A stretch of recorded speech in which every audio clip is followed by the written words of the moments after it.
Hello friends, welcome to Nitish family. இன்னைக்கு பார்க்க போகிற வீடியோ அப்படின்றது ரொம்ப ஒரு முக்கியமான வீடியோ தாங்க. ரொம்ப முக்கியமானவில்லை, ரொம்ப இனிப்பான ஒரு வீடியோன்னே சொல்லலாம். கருப்பட்டி பாகு எப்படி எடுக்கிறது, அது மூலியமா செய்கிற ரெண்டு ஸ்வீட்டுன்றதால ஒரு சூப்பரான ஒரு லட்டு, அதுக்கப்புறம் ஸ்வீட் ஜாம் அப்படின்னே சொல்லலாம். நிதிஷ்க்கு தோசையில் ஜாம் எல்லாத்துக்குமே அது யூஸ் பண்ணிக்கலாம். நம்ம சூப்பராக இருக்கும். அது எப்படி பண்ணலாம் அப்படின்ட்டு பார்க்க போகிறோம். அதுக்கப்புறம் ரெண்டு சிம்பிளான ஒரு டெக்னிக் கேட்டிருந்தாங்க கிச்சன் ப்ராடக்ட் பற்றி, அதையும் பார்க்க போகிறோம். வாங்க வீடியோக்குள்ளே போகலாம். அதுக்கு முன்னாடி என்னோட சேனலை ஃபர்ஸ்ட் டைம் பார்க்குறவங்க சப்ஸ்கிரைப் பண்ணிக்கோங்க, இந்த பெல் பட்டனை கிளிக் பண்ணிக்கோங்க. இதுதான் கருப்பட்டி. இது ஒரிஜினல் கருப்பட்டி. இங்கிலீஷில் வந்து ஃபார்ம் சுகர்னு சொல்லுவாங்க, பனை வெல்லம் அப்படின்பாங்க. அதே மாதிரி இது ஒரிஜினலாக தெரிகிறதுக்கு 3 விதமாக பண்ணலாம். ஒன்று, இந்த ஃபார்ம் சுகரை அப்படியே தண்ணியில் போட்டிங்க அப்படின்னா கரையவே கரையாது, கரையிறதுக்கு ரொம்ப நேரம் ஆகும். அதுக்கப்புறம் இதை ஸ்மெல் பண்ணி பார்த்தீங்கன்னா அந்த கருப்பட்டியோட ஸ்மெல் அப்படின்றது நல்ல டிஃப்ரென்ஸ் தெரியும். சாப்பிட்டு பார்த்தீங்க அப்படின்னா அந்த இனிப்போடு சேர்ந்து இந்த ஒரு காரத்தன்மை சொல்லுவாங்க பார்த்தீங்களா, அதுவும் சேர்ந்துருக்கும். அப்படியே பியூராக இனிப்பாக இருக்குமான்னு கேட்டால் கிடையாது. அந்த ரெண்டு விதமான சுவைகள் சேர்ந்தது தான் கருப்பட்டி. இந்த கருப்பட்டி ரேட்டு அப்படின்றது 350 ரூபாயிலேருந்து 400 ரூபாய் வருது. 100-200 ரூபாய்க்கு விற்கிறதெல்லாம் உங்களுக்கு ஒயிட் சுகர் ஆட் பண்ணி இல்லை வேறு ஏதாவது கலப்படமாக இருக்குது. அமேசானில் லிங்க் இருக்குது, அதையும் நான் கீழே டிஸ்கிரிப்ஷன் பாக்ஸில் லிங்க் தரேன். ஃபாரினில் இருக்கவங்க வேணால் ட்ரை பண்ணலாம். ஆனால் வந்து ரேட்டு வந்து 350லேருந்து 400 வரைக்கும் வாங்கும்போது நல்லாயிருக்கும். நீங்கள் வாங்கி யூஸ் பண்ணும்போது கொஞ்சம் கூட நல்லா இல்லை, ஒரு மாதிரியா ப்ராடக்ட் சரியில்லை அப்படின்னு நீங்கள் ரிட்டர்ன் பண்ணிடுங்க. அதை வந்து ஓகே வாங்கிட்டோமேன்னு சொல்லி எப்போயுமே எதுவுமே யூஸ் பண்ணாதீங்க. நான் வாங்கினது எங்கள் வீட்டு பக்கத்தில் இருக்க ஒரு ஷாப்பில் தான் வாங்கினேன். மொத்த பலசரக்கு ஜாமா கடை இருக்கும் பார்த்தீங்களா, அதில் வாங்கியிருக்கேன். உங்கள் ஊர் சைடில் மொத்த மார்க்கெட் இருக்கும் பலசரக்குனேவும். அங்கே போனீங்கன்னா உங்களுக்கு ஒரிஜினல் கருப்பட்டி கிடைக்கும். ஒரு சில டிபார்ட்மெண்ட் ஸ்டோர்லேயும் கிடைக்குது. நான் கருப்பட்டி பாகு காய்ச்சிக்கிட்டே உங்களுக்கு என்னென்ன நன்மைகள் இருக்குது அப்படின்னு சொல்கிறேன். ஃபஸ்ட்டு இந்த கருப்பட்டியை உடைக்கணும். இதை தூளாக்குறது அப்படின்றது இருக்கிறதுல ஒரு பெரிய கஷ்டம் தான். நல்ல ஒரிஜினல் கருப்பட்டி இந்த குளிர்காலத்தில் வரப்பாக இருக்கும். வெயில் காலம் வரும்போது கொஞ்சம் கொஞ்சமாக இலகிரும். இந்த அடியிலலாம் கொஞ்சம் பூசானா பிடிச்சி சீக்கிரம் கெட்டு போக மாதிரி கூட வந்துடும். அப்போ நீங்கள் வந்து ஃப்ரிட்ஜில் ஸ்டோர் பண்ணி வச்சுக்கோங்க. வெளியே எத்தனை நாள் வைக்கலாம் அப்படின்னா, கருப்பட்டியாக வைக்கும்போது நீங்கள் வந்து 1 மாதம் வரைக்கும் வச்சுக்கலாம், ஒன்றும் ஆகாது. ஒரிஜினல் கருப்பட்டி பாகா காய்ச்சும் போது 2 வாரத்துக்கு மேலே நம்ம வெளியே வைக்க முடியாது. 3ஆவது வாரத்துக்குள்ளே நீங்கள் வந்து ஃப்ரிட்ஜில் தான் நீங்கள் ஸ்டோர் பண்ணி வைக்கணும், வேறு வழி கிடையாது. கருப்பட்டியை நான் இந்த கத்தி வச்சு தான் சீவுவேன், இல்லைன்னா இந்த சாப்பர் வச்சு சீவிக்கலாம். கருப்பட்டியோட பலன்கள் அப்படின்றபோது நியூட்ரிஷன், அதாவது என்னென்ன சத்து இருக்குதுன்னு பார்த்தீங்கன்னா அயன் கண்டென்ட் ஜாஸ்தி, அதே மாதிரி பொட்டாசியம் மெக்னீஷியம் இதில் ஜாஸ்தி. பொட்டாசியம் அதிகமாக இருக்கும்போது நம்ம இதயத்தையும் வந்து அது வலுப்படுத்தும், ரத்த அழுத்தத்தை குறைச்சி இதயத்தை வலுப்படுத்தும். அதே மாதிரி நம்மளுக்கு தேவையில்லாத சேர்கிற நீர் உடம்புன்னு சொல்லுவாங்க இல்லையா, ஒரு மாதிரி உடம்பு சேரும். அது கூட நான் படம் போடுறேன். ப்ரெக்னென்சி டயத்தில் வந்து நம்மளுக்கு கை காலெல்லாம் நீர் கோர்த்துக்கிட்டு அப்படியே உடம்பு ஊதுன மாதிரி ஆயிரும். அந்த சமயத்தில் நீங்கள் டெய்லி ஒரு சின்ன பீஸ் கூட எடுத்து சாப்பிட்டீங்கன்னா அந்த உடம்புல நீர் வைக்கிறது கூட தங்காது. வெயிட் லாஸ்க்கும் ரொம்ப ரொம்ப ஹெல்ப்ஃபுல்லாக இருக்கும். நம்ம எலும்புகளையும் வலுப்படுத்துறதுக்கு ரொம்ப ஹெல்ப்ஃபுல்லாக இருக்குது. கர்ப்பப்பையும் சரி, நம்ம பேக் போனையும் சரி ரொம்ப ஸ்ட்ராங் பண்ணுறதுக்கு கருப்பட்டி ரொம்ப ஹெல்ப்ஃபுல்லாக இருக்குங்க. கருப்பட்டியும் கருப்பு உளுந்து இந்த பார்த்துக்கோங்க. இந்த மாதிரி தான் நம்ம வந்து அப்படியே உதிரி உதிரியாக பண்ணணும். உங்களுக்கு வீட்டில் இந்த மாதிரி கத்தி இருந்தது அப்படின்னா நீங்கள் இந்த மாதிரி கிளியர் பண்ணிக்கலாம். அப்படி இல்லை அப்படின்னா இந்த மாதிரி சாப்பர் இருக்கு இல்லையா, இதை வச்சு இது பண்ணிக்கோங்க. கருப்பட்டி வந்து கிட்டத்தட்ட வந்து 15 லிட்டர் பதநீரை வந்து அவங்க காய்ச்சி 3 லிட்டர் கருப்பட்டி தான் கொண்டு வர முடியும். ஸோ அதனால் கருப்பட்டியோட தேவைகள் அதிகமாக இருக்கும்போது இது வந்து விளையிறது கம்மியாக தான் இருக்குது. அதனால் டூப்ளிகேட் நிறையா வருது. வாங்கும்போது கொஞ்சம் பார்த்து வாங்குங்க. நல்லா ஊற்றுட்டேன். இந்த மாதிரி முடிஞ்ச அளவுக்கு எந்த அளவுக்கு தூளாக்க முடியுமோ அந்த அளவுக்கு தூளாக்குங்க. இந்த வட்டம் எனக்கு வந்து ட்ரையாக கிடச்சதுனால ட்ரையாக இருக்குது. சில சமயம் எனக்குமே கொலன்னு இருக்கும், அதனால ஒன்றும் தப்பு கிடையாது. அதுவுமே வந்து வெயில் காலத்தில் ஒன்று கொலன்னு ஆயிரும் கருப்பட்டி. அதனால 2 மாதிரியே இருக்கும், உதிரியாகவும் கிடைக்கும், கொலன்னு இருக்கும். கருப்பட்டி பாகு காய்ச்சறதுக்கு எப்பவுமே பாத்திரம் வந்து கொஞ்சம் அடி கனமாக இருக்கிறத எடுத்துக்கோங்க. அடுப்பில் வைக்கும் போது டக்குன்னு பிடிச்சிரும், அதனால நீங்கள் கனமாக இருக்கிறத எடுத்துக்கோங்க. பாத்திரம் வச்சு அடுப்பை ஆன் பண்ணிவிட்டு ரொம்ப தண்ணி ஊற்றிடாதீங்க. இதுக்கு ஒரு 1/2 கிளாஸ் எடுத்திருக்கேன். இது வந்து 1/2 கிலோ கருப்பட்டி, அதனால் 1/2 கிளாஸ் எடுத்திருக்கேன். 1 கிலோ கருப்பட்டி எடுத்திங்கன்னா 1 கிளாஸ் எடுத்துக்கலாம். இந்த பாருங்கள், பாத்திரம் வந்து தண்ணி அடியில் இருக்கணும், இந்த அளவுக்கு லைட்டாக தண்ணி இருக்கட்டும். அதுக்கப்புறம் இந்த கருப்பட்டியை போடுங்க. டைரெக்டாக கருப்பட்டியை பாத்திரத்தில் போட்டுறாதீங்க, ஒட்டிக்கிடும். அதுக்குள்ளே டக்குன்னு என்ன பார்த்தீங்கன்னா அடி பிடிச்ச மாதிரி கருகுன மாதிரி ஆயிரும் கருப்பட்டி. அந்த மாதிரி செய்ய வேண்டாம் எப்பயுமேவும். இப்போ நீங்கள் வந்து அடுப்பை கூட வச்சு ஒரு 5 நிமிஷம் ஆகும். டக்குன்னு நம்ம ஏன்னா நல்லா ஊற்றுட்டோம் இல்லையா, அதனால டக்குன்னு கரைஞ்சிரும். அடுப்பு கூட வச்சிங்கன்னா கையை வச்சு கிண்டிக்கிட்டே இருக்கணும். சிம்மில் வச்சிங்கன்னா பிரச்சனை இல்லை. எனக்கு கரெக்டாக 4 நிமிஷம் தான் இருக்குது. நல்லா எல்லாம் கரைஞ்சிருச்சு. இப்போ நம்ம அடுப்பு ஆஃப் பண்ணிடலாம். உங்கள் அடுப்பு ரொம்ப அதிகமாக எரியும் நெருப்பு அப்படின்னா நீங்கள் சிம்மில் வச்சே காய்ச்சுங்க, நல்ல பாகு வந்துடும்.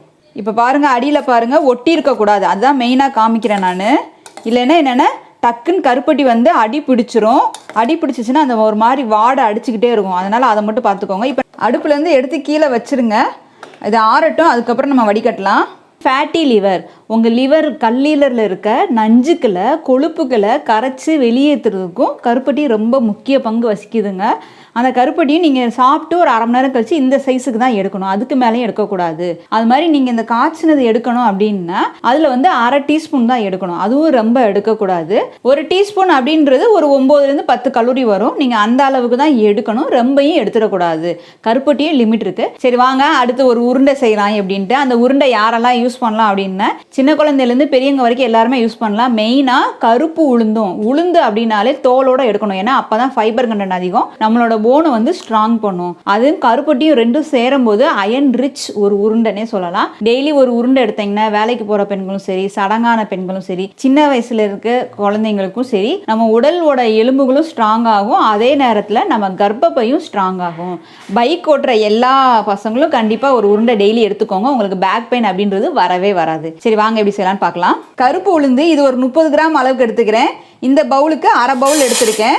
நல்லா செவக்க வறுத்துக்கோங்க, பச்சை வாடை போக கருப்பு உளுந்தை வறுத்துக்கணும். ஏன் அப்படின்னா உளுந்து பச்சை வாடை அடிச்சிச்சுன்னா அந்த உருண்டைகளை சின்ன பிள்ளைங்க சாப்பிடாது. அதனால் கருப்பு உளுந்தை மட்டும் நல்லா பச்சை வாடை போக வறுத்துக்கோங்க. நல்லா வெடிக்கிற ஸ்டேஜுக்கு வந்துருச்சு. நல்லா அது வெடித்து பார்த்தீங்கன்னா கொஞ்சம் வெள்ளை வெள்ளையாக வர ஆரம்பிக்கும், அந்த இது வெடிச்சு. அவ்வளோதான். இப்போ இதில் வந்து நான் இப்போ அடுப்பை ஆஃப் பண்ணிடுறேன். இந்த சூட்லேயே நான் நிலக்கடலை பருப்பு போடுறேன். இது ஏற்கனவே வறுத்த பருப்புனால நான் அதனால் அப்படியே இந்த சூட்டில் போட்டுறேன். இல்லைன்னா நீங்கள் தனியாக வறுத்துக்கோங்க, வறுக்காத பருப்புனை. இதுவுமே உளுந்து எந்த அளவு எடுத்தேனோ அதே அளவு தான் எடுக்கிறேன், 30 கிராம் தான் எடுக்கிறேன். கப்புக்கு அரை கப்பு எடுத்திருக்கேன். உளுந்தோட மனம் செமையாக இருக்குது. இது நல்லா ஆறட்டும், ஆறுனதுக்கப்புறம் நம்ம மிக்சி ஜாரில் அடிக்கலாம். கருப்பட்டி பாகு ஆறிடுச்சு. இப்போ நம்ம நல்லா வடிகட்டிடலாம்.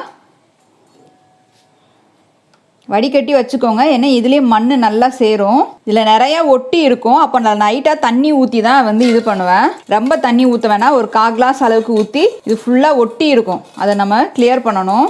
அதுவே ஒரு 100 கிராம் வந்துடும்.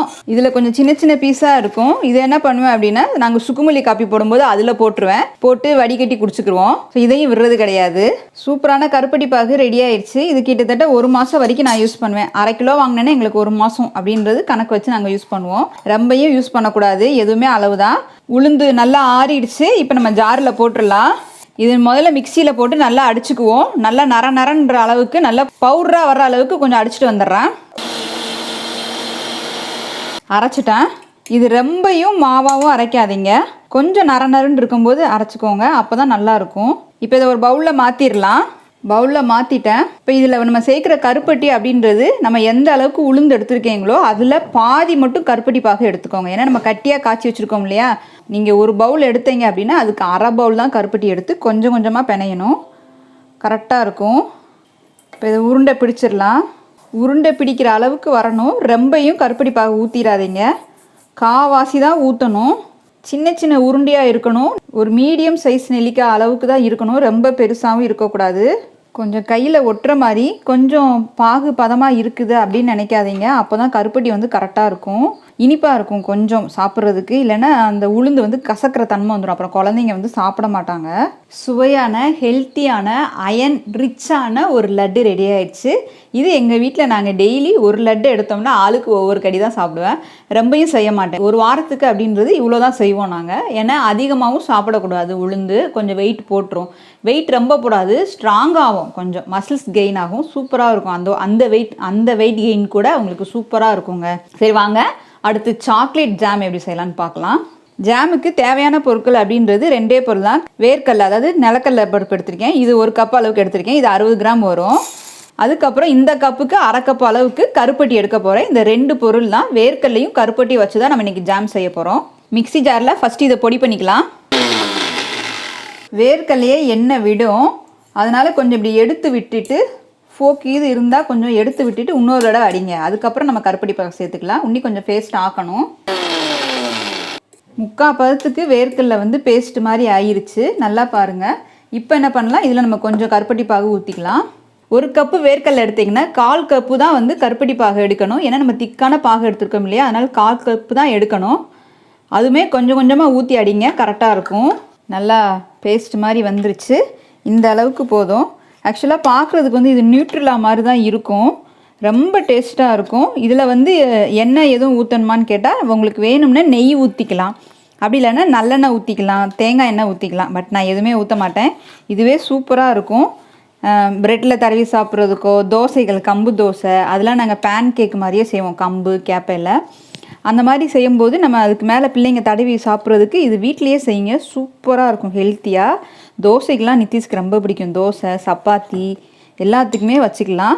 அவசரமாக காலைல ஸ்கூலுக்கு போகிறோம் பிள்ளைங்க, நாங்கள் சாப்பிட மாட்டோம்னு சொல்கிற பிள்ளைங்களுக்கு நல்ல ஹெல்த்தியான ஒரு ஃபுட்டு. காலைங்காத்தால பிள்ளைங்களுக்கு பாலை கொடுத்து அனுப்பாதீங்க. சூப்பரான ஜாம் ரெடி ஆயிடுச்சு. பீனட் பேஸ்ட் அப்படின்பாங்க ஃபாரினில், அதிகமாக யூஸ் பண்ணுவாங்க.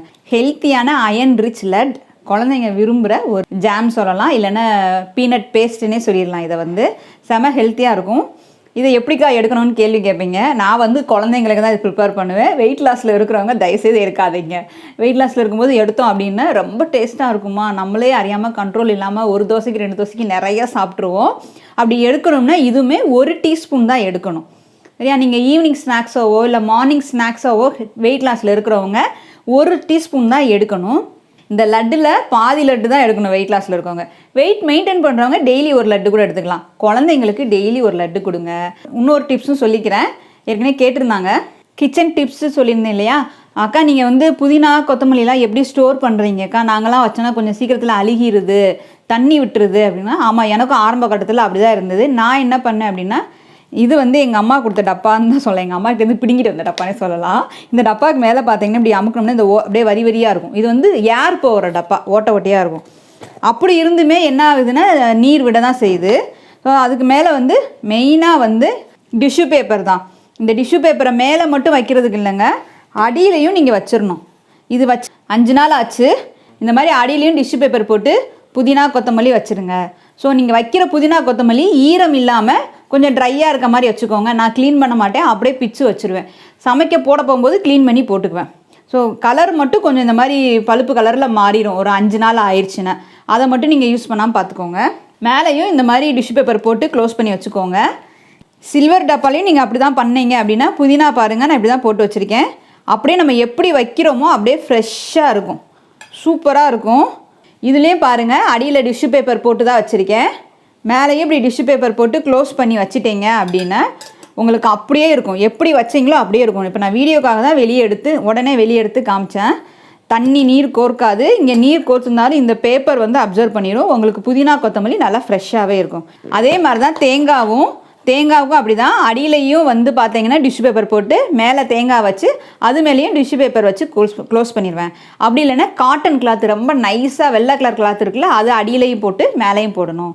அந்த மாதிரி போட்டு வச்சு நம்ம க்ளோஸ் பண்ணி வச்சிட்டோம்னா 1 வாரத்துக்கு உங்களுக்கு அப்படியே ஃப்ரெஷ்ஷாக இருக்கும், கெட்டு போகாது. ட்ரை பண்ணி பார்த்துட்டு சொல்லுங்கள் எப்படி இருக்குன்ட்டு. எதுவும் ஆல்டர்னேட் பண்ணணும்னா நம்ம ஆல்டர்னேட் பண்ணிக்கலாம். ஹெல்த்தியான லட்டு, சூப்பரான ஒரு ஸ்வீட் ஜாம் சொல்லலாம். உங்களுக்கு பிடிச்சிருக்கும்.